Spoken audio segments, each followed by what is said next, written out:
Asante. I'm so humbled that you are my wife.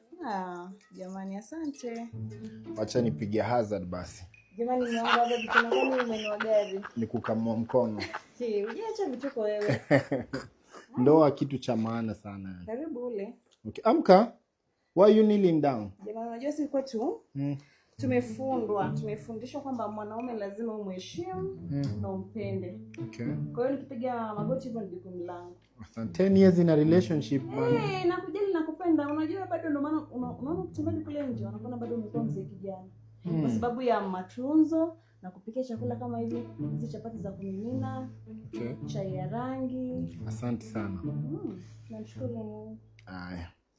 Labda na mwanangu anajua, mama tuko kwenda kutafuta kibarua. Yaani nakuombea. Mungu akusaidie, umetoa kurejeshe, ukiangalia familia yetu, akupe vitu zaidi na zaidi. Asante. Kwa hiyo angalau kuwa unaweza kukimu majukumu yetu. Asante. Nakupenda sana. Asante, mimi nakupenda. Wanatamani tuachane. Unapendeza. Ndio. Sasa ndo uzuri kwa kijana pochi. Kuliletwa mojinga. I hope ujacha hapo mkojo hapo juu ya choo. Vile yote ambayo umezoea. Nikwambia ukimaliza unachukua tissue na sasa ni unashindana umeweka kama nguo kuja. Kwani ujuangi maana ya wardrobe? Kaa hapo nishikie hii kitu. Nachelewa kazi. Shika hii kitu. Hiyo kazi yako inatusaidianga aje kwa hii nyumba?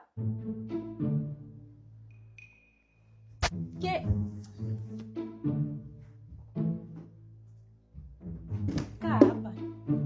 Nachelewa kazi man.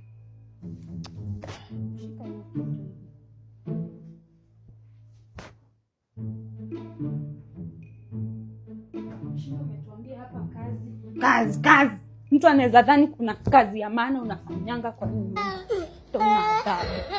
Wanaume wengine si wanabaiana iPhone. Wanaume wengine si wanabaiana iPhone 17. Mimi bado natumia iPhone 15. Unajua maana ya kazi? Bibi, aminia siku moja nitafanikiwa. Kuaminia ni wewe.